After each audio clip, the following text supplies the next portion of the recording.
Good morning, sunshines, or good evening. We're having a cozy evening, a little catch-up chat today because it has been a minute since I've uploaded a video. I don't know that I've taken this much time off YouTube since I started YouTube. So I thought today we could just chat, have a little like almost FaceTime catch-up style vlog where I fill you in on what's been going on the last couple months, which is nothing horribly exciting, but also I feel like a lot has technically happened. So we'll jump right into it. Okay, I'll try to start back at the beginning, or what I can remember happened last. First, I got a brand new tattoo, which I haven't done in a good amount of time. Either my Max tattoo was last, or my Samurai Zorro tattoo. I can't recall which, but it's been several years. So my sister came into town, and she really wanted to get a tattoo. It was her very first one. She got this really cutie little seashell on her ankle, and I got a little bit of what I like to call jewelry, like jewelry for the skin, you know? These little stars, as you can see, and they remind me of my earrings. I feel like they're very like dangly, like they remind me of jewelry, and that is the vibe I was going for. I want any more tattoos I get, my current vibe is very like delicate, pretty, jewelry, dainty. That's the kind of vibe we're going for. I also did a little bit of traveling. I went to visit my other sister in September. I never thought my travel this year would be to Wisconsin, but that is where she's living. She's got a really good job up there.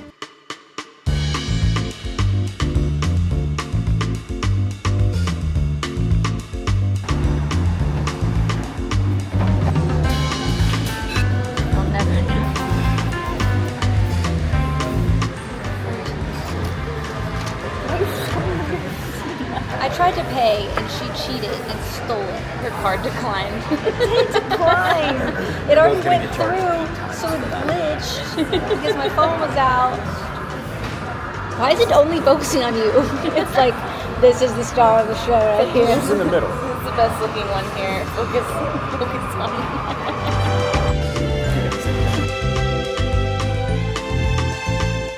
We just finished our warm-up game of Yahtzee, which didn't count in any way whatsoever. It was just a warm-up game. It was a tutorial game. It didn't count at all.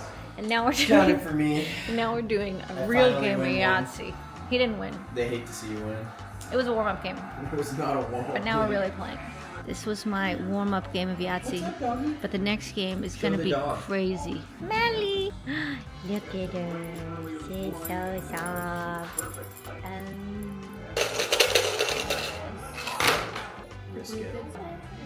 This is the exact same first round that I had last time I played Superman.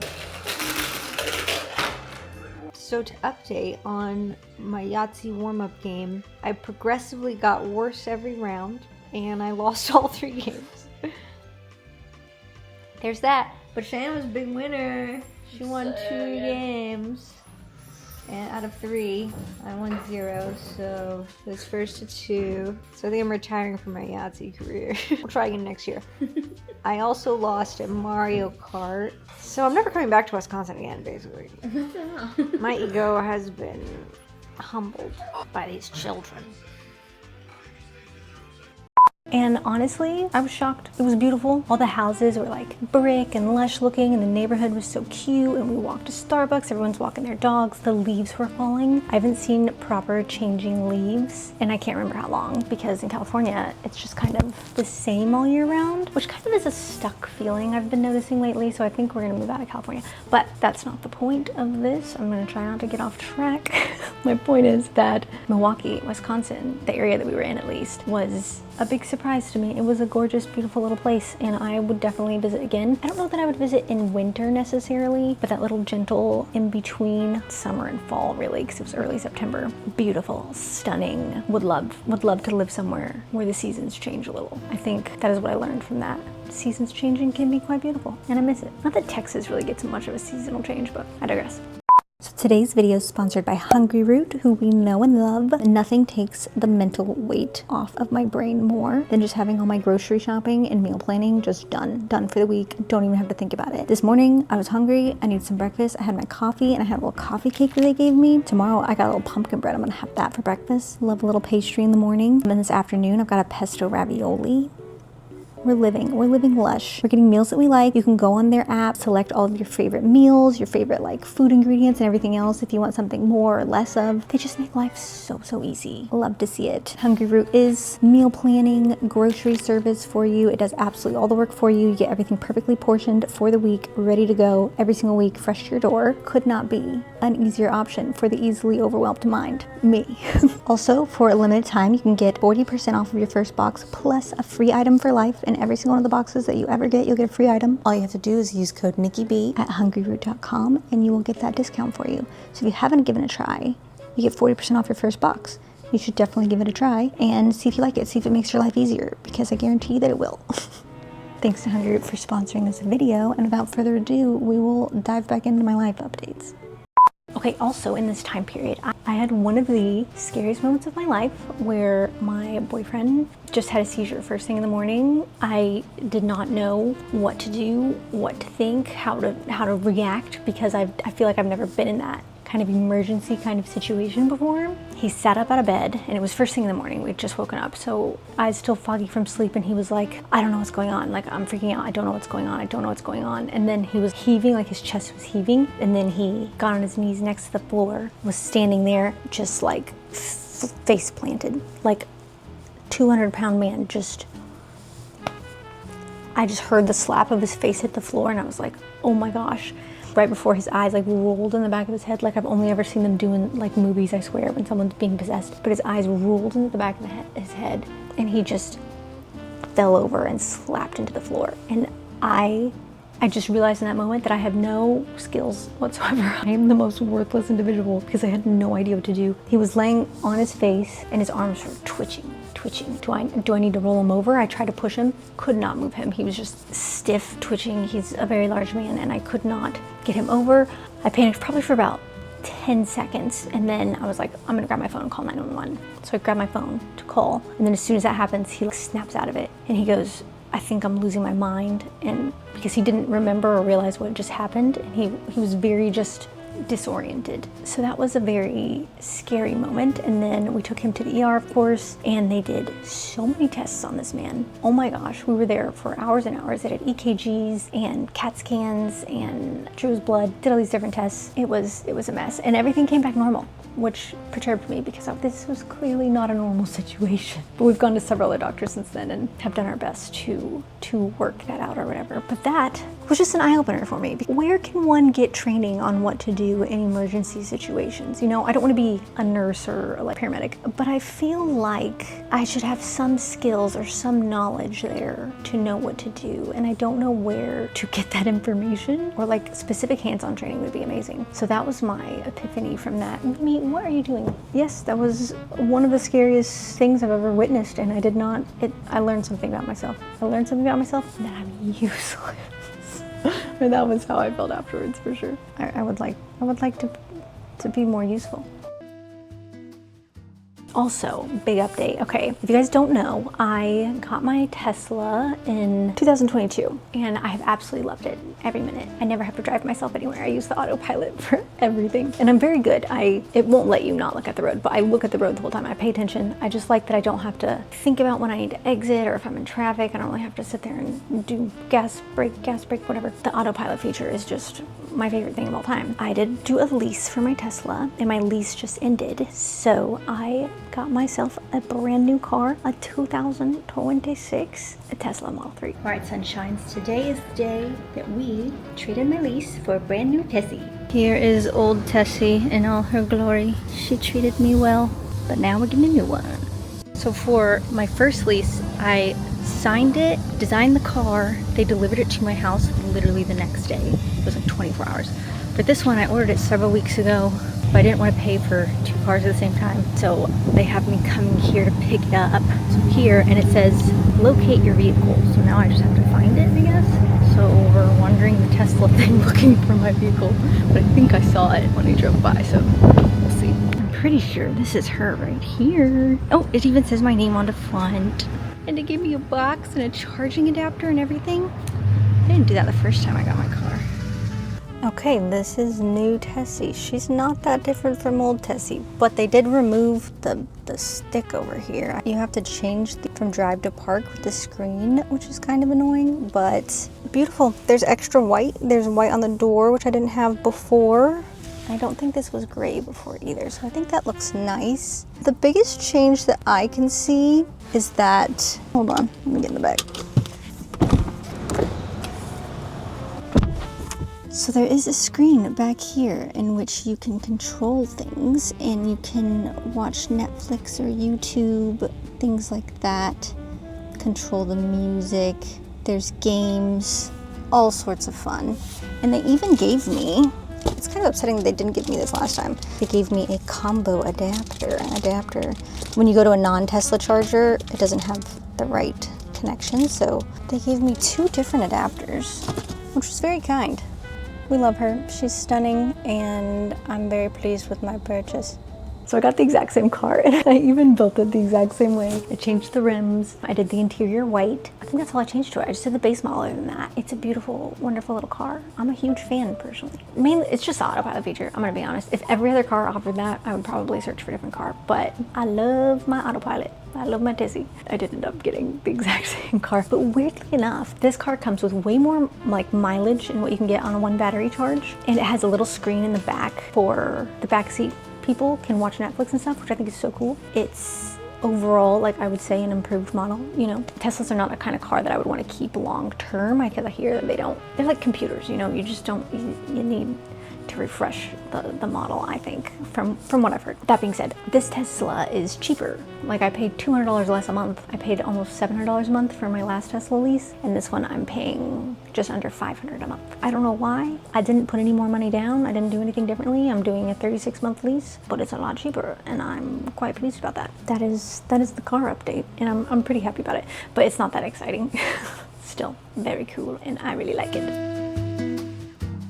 Okay, next I thought we could go through some of the books that I've read recently. I have been on a reading grind for sure, and so I just wanted to show you guys some of my favorites. So I'm looking over my Goodreads right now. First up, we have Alchemized. That's just one of the recent ones that I've read. This one is a rewrite of Manacled. If you guys have read that fanfic, I know it was kind of viral for a bit. This is like a different story, a different world. It's the same story, realistically.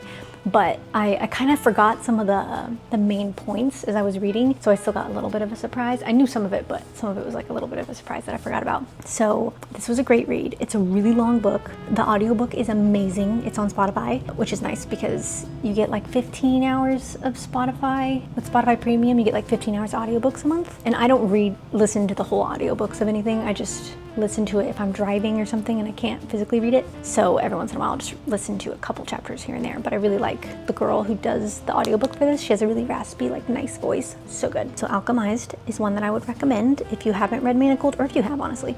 I've also read a lot of like okay books that I don't know that I would be like, you need to read this. Like this book, I gave it a 3-star rating. Ugh, no. Ooh, one of my favorite books. This book had one of the, I just liked the world, and it had a really good twist to it that I didn't expect, because not usually, but a lot of times I feel like things are kind of predictable. They happen a lot in books like this. But When the Moon Hatched by Sarah Parker, I loved it. I knew that it was like a trending book when I went to read it, so I didn't have very high expectations for it. I kind of went in just kind of thinking it was just going to be another run-of-the-mill, predictable, but fun romantic book. Like, I still love those, so I'm not dissing them at all, but I did not know what to expect, and when I read it, oh, I absolutely loved it. It was just so good. The second book's not out yet, unfortunately, so keep that in mind if you decide to read it, but such a good book. Very fun read. Would definitely recommend. You know, I love a book when I get on Etsy immediately, because I want to find one of the pretty books of it, or I can get the sprayed edges to the pages and everything. I love those. So that's what I did immediately when I finished this. I was like, I just want everything to be themed to this book, because it was so good to me. I don't think everyone liked it, but I really enjoyed it. Let's see what's another one that I really loved. Okay, another one, I just finished the second one of this, The Wolf King. I went into this with no expectations, did not know anything about it. I think I saw maybe Gabby Shane reading it, so I decided to give it a go. This book is it's written very simply. It's not too deep. The world isn't super like overly complex to where it's almost kind of overwhelming like some world building is in fantasy books. I thought this was a really simple, easy read. I read it very quickly and it was really fun. I liked it. There was like the right amount of action, things were moving. I liked the romance. It was good. And there's 2 books out right now. We're waiting on a 3rd, I believe. That one is pretty good. I could safely recommend that to you, I think. The book I'm reading right now I would not recommend, but it's kind of a fun read. Not gonna lie. Oh, Direbound. That one was pretty good. Direbound I really enjoyed. I gave it 5 stars. It's kind of Hunger Game-esque. This book was great. I thought it was very fast-paced. I like pacing books. A lot of books, I feel like they get so immersed in the world building, which I really love because I love a good like world building fantasy series where you just really get lost in it. But sometimes they'll drag a little in the beginning if they don't have stuff just actively happening. So this one was quite good. It had a good pacing, which I feel like is probably one of my #1 things with books that I feel like I need. I need a good pacing. There are books that I just have not finished this year because the pacing was not there for me. I could not get interested. One of those books, I sort of finished it, but I kind of skimmed it if I'm gonna be honest, because I don't want to waste too much time on it. This book, Bare Bones in the Midnight Soil, V.E. Schwab. There's another series by this author that I loved. I remember I was reading it when Max was dying, and that will always linger in my head. But there's another book that she wrote called The Invisible Life of Addie something, and I did not finish that book. I didn't even get 25% of the way in because it was so boring. And this book, it was written so well. It's written like poetry. It's like such a beautifully written book. I can't even emphasize enough of how beautifully this book is written. It was just very boring to me though. Like I just could not. And I think because of the romance in it as well, it just wasn't connecting to it. She just didn't build it up in a way where it was like the tension just wasn't really there for me, where I was rooting for it, you know what I mean? I think that was it. I just skimmed the last like 100 pages of this book because I was like, I don't care what happens. But it's written so beautifully. So beautifully. So I do appreciate that about it. But I really enjoyed these V.E. Schwab books. The Shades of Magic trilogy, loved these. They're not smut. There is romance though, good romance, loved it romance. And I loved these so much that I kept trying to read other works by this author that I just have not loved as much. And I've seen people not like these books and I think they're crazy because these are one of the books that got me back into reading books, okay? But fantastic world building, fantastic pacing, great everything, loved everything about these books. I've had that happen a few times this year where I read something by an author and then I go to read something else by them. For example, When the Moon Hatched, her other books. I think there's only one other set of books. I tried to read it. Oh, I hated it. I hated it so much. So yeah, sometimes, you know, authors just have books that are your style and things that you like, and sometimes there are things that are not your style, and that's okay. You don't have to like everything. I like most things, I think, but not everything. I also have been getting my nails done. I've even been getting art on them. Look at that. Look at how pretty they are. This is my like celestial set. I really like it. I've been very inspired by Pinterest when I go to get my nails done. My last nails were the little bat nails for October. So cute, so fun. I think that's it for my updates. I feel like it was anticlimactic now that I am at the end of it. I'm like, has anything else even remotely relevant or fun happened? That's my last couple of months. So much has happened. I don't know. That's the update though. That's the chat. That's the goss. That's all I got for you. But I also will probably be moving out of California next year. I am excited to bring you along on that adventure, if nothing else. And we'll get back into some more traditional, we've got some Christmas decor vlogs coming up, chatty, some fitness, some food. Maybe we'll do some Q&As or something, but that's my current game plan. Nothing crazy, nothing fun. But if you are still here watching, then I really appreciate you. Thanks for caring and all. I think that's so cool. Yes, I will shut up now. That's the end of this vlog. Thank you guys for watching. I appreciate you being here. Hopefully I'll see you in the next one. Love ya. Ta-ta for now. Goodbye.